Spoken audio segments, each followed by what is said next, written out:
खास भारत सरकार द्वारा माननीय प्रधानमंत्री श्री नरेंद्रभाई ना मार्गदर्शन हेठळ नशा मुक्त भारत देश આપણો નશા મુક્ત બને એ માટે એમના અધ્યક્ષ સ્થાને આ કાર્યક્રમની શરૂઆત આજથી 5 વર્ષ પહેલા કરવામાં આવી હતી અને આજે એમનો 5 વર્ષ પૂરા થાય છે।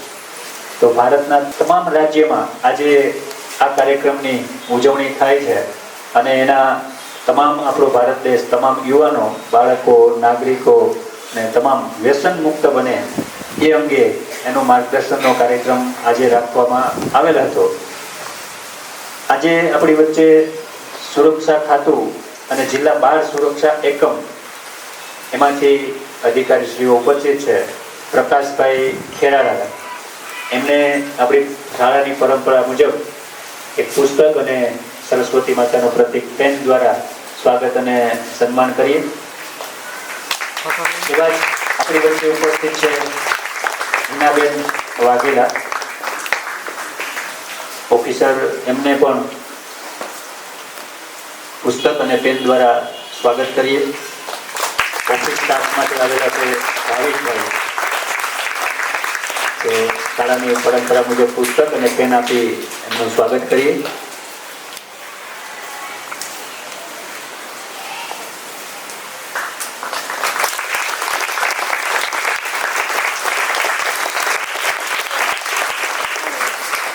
આપણે શાળામાં આપણા વાલીશ્રી પણ ઉપસ્થિત છે, એટલે ભાણવડનું પ્રતિનિધિત્વ અને રામસિંહ બાબા ખાસ વધારે સમય ન લેતા આપ 10 સાડા 9 વાગ્યાથી નીકળ્યા છો અને અત્યારે ચાલતા અહીં પહોંચ્યા છો, એટલે આપણે સીધો જ સાહેબને કહીએ કે જે શપથવિધિ કાર્યક્રમ છે એ શપથવિધિ કાર્યક્રમ છે એ આગળ વધારે અને પછી કાર્યક્રમ અહીંયા આપણે આજનો કાર્યક્રમ પૂર્ણ કરશું અને નેક્સ્ટ કાર્યક્રમ જે આ અંગે માર્ગદર્શન કાર્યક્રમ છે એ આપણે કરશું। આ જે અધિકારી લોકો આવ્યા છે એમના તો 12 લગ્ન અટકાવવા, 12 મજૂરી અટકાવવી, 12 અદાલત કે બાળકોના કાયદાઓને ધ્યાનમાં રાખીને બાળકોને ન્યાય મળે, અનાથ આશ્રમોનું મોનિટરિંગ કરવું, 18 વર્ષથી નીચેના બાળકોનું રક્ષણ કરવું,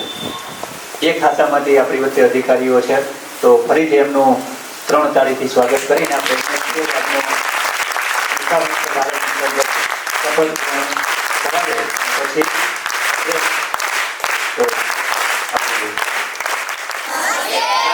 ગુજરાત જય ગરવી ગુજરાત। હિમશીભાઈ, અહીંયાના આચાર્ય પ્રાચાર્ય, તમારી સંભાળ રાખતા તમામ અને તમામ વિદ્યાર્થી મિત્રો, 1.5 મિનિટમાં વાત પૂરી કરીશું। આજે તમને શીખવાડવા એટલા માટે નથી આવ્યા કે અમને એ દેવભૂમિ દ્વારકાના જજ સાહેબ વ્યાસ સાહેબ એમ કીધું કે તમારે જો બાળકો માટે સારું કામ કરવું તમે ભીમસીભાઈ પાસે શીખવા જાઓ। એટલે હવે કદાચ અમે 2-3 મહિના છે એ ભીમસીભાઈને મળવા આવશું, તમારી સ્કૂલમાં આવશું અને અહીંયા શીખીને જાશું। હું એટલા માટે વાત કરું છું કે કદાચ એ આગળના કાર્યક્રમમાં આવીએ કે ન આવીએ, એ 9-10 વાગ્યાના તમે બધા નીકળ્યા છો, એટલો બધો વરસાદમાં પલ્યા છો અને એમ છતાં અહીંયા ઊભા છો, તો એના માટે એ ઘણું બધું શીખીએ ત્યારે આ બધું એકત્રિત થાય। તો એના માટે સંસ્થાના તમામે તમામ એ બાળકો, સ્ટાફ, ભીમસીભાઈ પરિવાર, એ તમારું તપોવન હોય એમની સાથેના અલગ અલગ બધાનો એ અહીંયા આભાર વ્યક્ત કરીએ છીએ। શપથવિધિ એ થોડાક સમયમાં પૂરું કરીએ છીએ અને ખરી રીતે મને દિલથી બહુ ગમ્યું કે બાળકો છે આમ તો કહેવાય કે ઊભા ન રાખવા જોઈએ પણ હવે રાખ્યા છીએ, એટલા માટે કદાચ અમે આવીએ કે ન આવીએ તમારો આભાર છે એ જાહેરમાં વ્યક્ત કરવો એ અમારી નૈતિક જવાબદારી બને છે। અને હવે પછી અમે શીખવાડવા નહીં પણ અહીંયા જઈને જોડાશું એ શીખવા માટે જોડાવાના છે। શપથ ગ્રહણ માટે આપણે જમણો હાથ આગળ રાખીશું।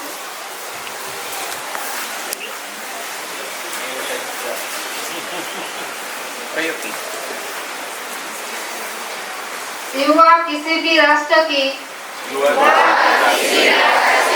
ऊर्जा होते हैं तथा युवाओं की शक्ति का समाज एवं देश के महत्वपूर्ण योगदान है। अतः यह अति आवश्यक है कि नशा मुक्त भारत अभियान में सर्वाधिक संख्या में युवा जुड़े। देश की इस चुनौती को स्वीकार करते हुए हम आज नशा मुक्त भारत अभियान के अंतर्गत एकजुट होकर प्रतिज्ञा करते हैं कि न केवल समुदाय, परिवार, मित्र, बल्कि स्वयं को भी नशा मुक्त कराएंगे,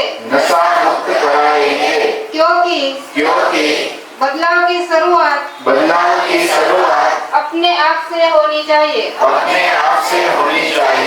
इसीलिए आइए हम सब मिलकर अपने जिले, राज्य को नशा मुक्त कराने का दृढ़ निश्चय करें। मैं प्रतिज्ञा करता हूँ कि अपने देश को नशा मुक्त करने के लिए अपनी क्षमता के अनुसार हर संभव प्रयास करूँगा। जय हिंद। ધન્યવાદ બેનશ્રીનો. આજે આપણે અહીંયાથી એક સંકલ્પ લેવાનો છે. લેશો ને? આજે તમે ઘરે જાઓ ત્યારે તમારે ઘરે તમારી બેઠક રૂમ હોય એમાં કાગળમાં સ્લોગન લખીને રાખવા કે મારું ઘર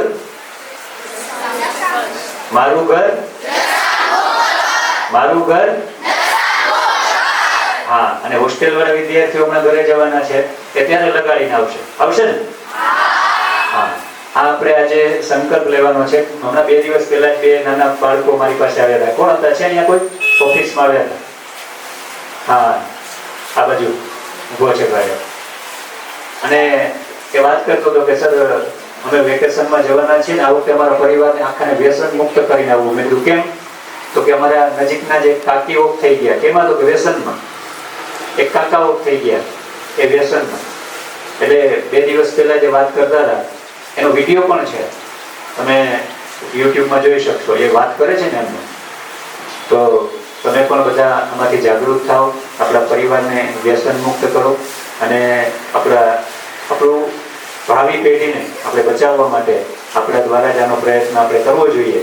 તો આજે પુરુષાર્થ સમગ્ર પરિવાર વ્યસન મુક્ત પરિવાર હોય એવું આપણે ઈચ્છીએ છીએ. સાહેબ આમ તો અહીંયા એડમિશન હવે જે ફ્રી ઓફ આપીએ ને એ વ્યસન મુક્ત એને જ આપીએ છીએ, નહીંતર એડમિશન નથી આપતા.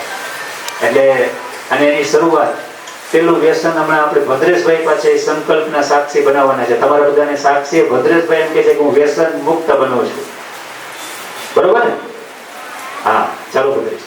હું ભદ્રેશભાઈ અડિયા આજ ઈશ્વરની સાક્ષીએ, આમ તો જો કે એકવાર શપથ લઈ લીધી છે મેં, પણ છતાંય ફરીવાર એકવાર તમારી સાક્ષીએ હું આજ ઈશ્વરની સાક્ષીએ અને સમગ્ર પુરુષાર્થ પરિવારની સાક્ષીએ શપથ લઉં છું કે આજથી હું આજીવન વ્યસન મુક્ત રહીશ અને શક્ય જેટલાને વ્યસન મુક્ત કરવાનો પ્રયત્ન કરીશ.